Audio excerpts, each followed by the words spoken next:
You've probably heard the phrase, where attention goes, energy flows. And this is true because what we focus our attention on expands. But I want to take this one step further and say that where energy flows, abundance grows.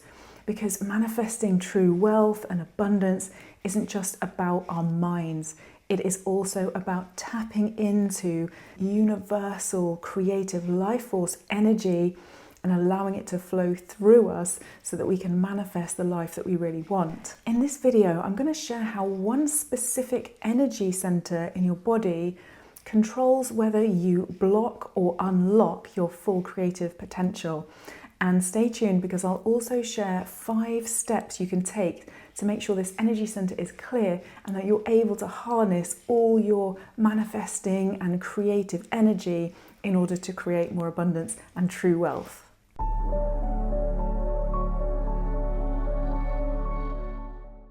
I want to talk first of all about what I mean by true wealth, because a lot of people think that wealth is just about money. And obviously, money opens a way for us to improve our life. But if we're only focused on creating more money, we will not have a road to happiness, okay? It is really important that we honor and recognize the practical need for money. But it actually doesn't matter how much you have if you are still in a scarcity mindset. This is why many millionaires never actually feel like there is enough. In the book Abundance by Deepak Chopra, he refers to a billionaire, and I think he made his money in oil. And even though he was incredibly materially rich, he still wore these tattered, worn out old shoes because he was still actually attached to some beliefs about money that had formed much earlier in his life. Every wise teacher or book I've read about abundance says that just money alone will not bring you true happiness. You have to be rich from the inside. So true wealth is about having an abundance not only of money, but also of love, of relationships, of creativity, of health, of well-being, and alignment with your purpose, freedom and a sense of fulfillment. This is what, in combination with having your material needs met, is going to create lasting true wealth. So when I talk about true wealth, that is what I mean, and that's what I'm helping you to call in through this channel and through my videos. So let's get into talking about this from an energetic point of view. Now, we all have energy centers in the body that govern certain aspects of our psychology and of our ability to create things in our life. In this video here, I talked about the root chakra, its relationship to security, safety, and money. But today I'm going to talk to you about your second chakra, okay? This is known as the sacral chakra, and this is responsible for creativity, of sensuality, of desire, and of the creative life force energy that we need to harness in order to bring in true wealth and abundance. This energy center is located a couple of fingers below your belly button. It's also governed by the element of water. So a lot of it is about emotions, the ability for emotions to flow through you as opposed to getting stuck. These energy centers metabolize life force energy. Now, this is known as prana or chi or sami in the shamanic traditions. And this energy is really an essential component that we need as much as we need food and sunlight and air to sustain us. So when these energy centers get blocked, we're unable to move forward in life in the most productive and lovely abundant way. When the sacral chakra is clear and open and it's moving freely and it's not stuck with toxic sludge, you are actually able to tune into not only your own creativity, but creative intelligence from the source of all life, this primordial energy that moves everything in the universe forward. And when you're tuned into that, of course, you are able to access infinite possibilities. You are able to innovate. You're able to see pathways that were not available to you before. You're able to call on source energy to manifest your ideas and your visions into physical reality. And when this second energy center is balanced, you're also much more easily able to form healthy relationships. Relationships are so essential for the process of manifesting and creating true wealth, because we do this in relation. We create abundance in relationship to other people. Okay, so it's really, really important from that point of view. And also this energy center allows you to, when it's open, to receive. Okay, imagine having loads of money being sent to you but no bank account to put it. What would happen? It wouldn't be able to actually land and be in your presence, because it wouldn't have anywhere to go. So we get to be more receptive to the things that are coming our way, to absorb the gifts and the successes, and allow them to kind of fuel us as well. But when this energy center is blocked, and it gets blocked because we are unable to process toxic emotions that usually stick with us from the past, we are not able to manifest so freely, because we feel that the world is somehow conspiring against us. Alberto Villoldo describes the kind of person who, when it rains, they think it's raining because the rain specifically wants to get them wet. Okay, you probably know somebody like this. When things happen, they take it really personally. We need to shift that if we're going to create a lot of abundance, because when you start to inhabit the imaginary of the world conspiring for your success, you are going to receive a lot more success. You're going to be able to create a lot more abundance. This energy center also activates the adrenal glands, okay? This is all connected with the fight or flight response. And many of us, especially in Western society, are actually living in some degree of fight or flight response all the time. We may have experienced difficult circumstances when we were children that kind of kicked the fight or flight response in, and actually we haven't been able to decouple ourselves from it. So we live in a kind of high adrenaline state all the time, and actually we crave more adrenaline to keep us going. So we take in sugar and coffee and things like that to keep us going. And when the fight or flight reaction is active, it's very, very difficult to create, because we actually not able to calmly and with a wide expansive vision tune into our creative potential. We become very reactive. We're not able to process difficult emotions as easily, and fear and anger are particularly connected with this second energy center. In fact, the archetype from the Andean shamanic tradition that is associated with the sacral chakra is the jaguar, this incredible being who embodies great courage.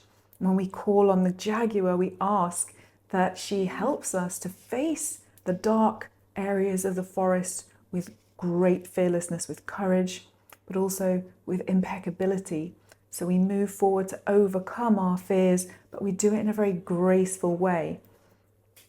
So we don't want to be allowing fear and anger, and also shame is related to this energy center, to be lodged so that it's blocking our ability to create.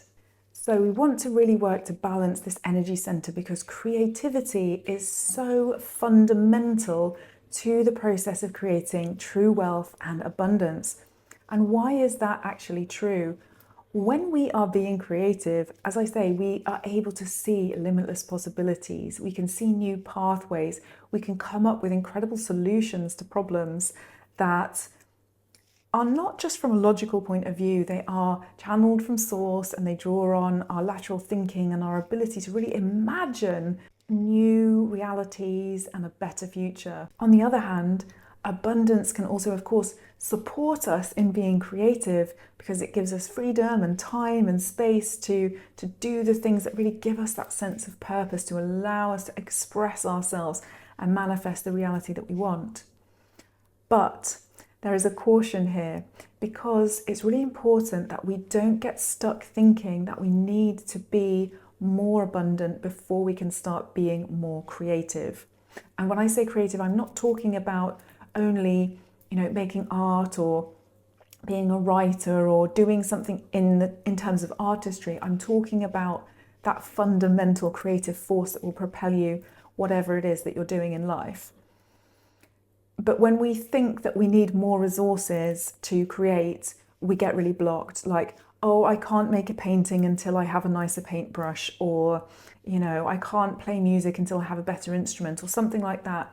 Because it's really important that we start exactly where we are with the resources we have. And this reminds me of the story of Kyle MacDonald, who became a bit of an internet sensation about 10 years ago when he started a project of manifestation, actually. He began with a paperclip and asked somebody to trade him something that was just a little bit more valuable than the paperclip. And he kept on and on trading the things that he received from others for things that were a little bit more valuable. And he managed over the period of about a year to move all the way from this one paperclip to a house. And this is an incredible example of sacral chakra open creativity. He started exactly where he was. He had one paperclip, manifested a house by taking this incredibly creative action and drawing people into his energy field, negotiating, collaborating, exchanging value, and making so much abundance for himself in that whole process. Before I get into the 5 ways that you can heal your sacral chakra and harness your creativity, if you're enjoying this video, please give it a thumbs up and subscribe to the channel. It really helps me to grow myself and spread these kind of messages to more and more people. So how can we heal our sacral chakra and make sure that we're able to harness all of this incredible intelligence and creativity that's available to us from source through us? The first thing is to calm down the nervous system. And one of the most effective ways to do that is through relaxed and calm breathing. There are loads and loads of resources on the internet about this, and I really advise you to find the rhythm and the pace that actually really suits you. In the energy medicine course that I took with Alberto Villoldo, which was all about the energy centers, he recommends what's called box breathing. So you breathe in for a count of 4, you hold for a count of 4, you exhale for a count of 4, and then you hold for a count of 4. Now, I find this helpful. However, if it feels like too much, you can also lean into something even more simple. Just simply breathing in for 3 slow counts and then breathing out for 4 slow counts can really help calm your whole system down. And when you're breathing, you want to breathe into your belly. The second thing is to do some self-reflection. When we have blocks around abundance, true wealth, creativity, it can be really helpful to start to see what those blocks are, because even naming them somehow allows us to release their grip over us. So some prompts that you can try are: what beliefs about creativity and abundance are holding you back? Where do these beliefs come from? How can you reframe them? The third thing is to do a centering thought meditation. So this is a very simple meditation where you give yourself a very simple phrase that kind of activates a type of energy and allows you to feel into a certain statement. I would recommend using either "I create" or "creativity flows through me." So take a moment to find a nice, comfortable, quiet place. You're going to take some nice, slow, deep, relaxing breaths. And then for about 10 minutes, meditate just using one of these simple statements. Allow them to permeate your consciousness and notice what comes up around them. If you want to put your hands on your belly whilst you do this, to just locate your intention in the sacral chakra, you can do that as well. That can be really, really helpful. The fourth thing is actually to start exploring your creativity. And one amazing way to do this is to think about something you absolutely loved doing when you were a kid, something that you enjoyed playing with in childhood, and then do a version of that now. It unlocks so much fun and joy and happiness and creates a connection to the source of inspiration and creativity that the universe is offering for us. The fifth thing is to work with affirmations. I've created these affirmations for you. You can say them as many times as you want through the day. So the first one to try is, inspiration flows through me and I create more abundance every day. And secondly, I am a creative being with unlimited power to create the life I want. So if you take one thing away from this video, let it be this: you are a channel for universal consciousness, inspiration, and creativity from source. This energy is available at all times and it flows through your second chakra. So when you heal this energy center, you have access to infinite abundance, creative potential, and possibilities. And this is going to help you create true wealth. So follow the 5 steps and let me know how you get on. I would love to hear your experience. And thank you so much for being here, and I'll see you in the next one.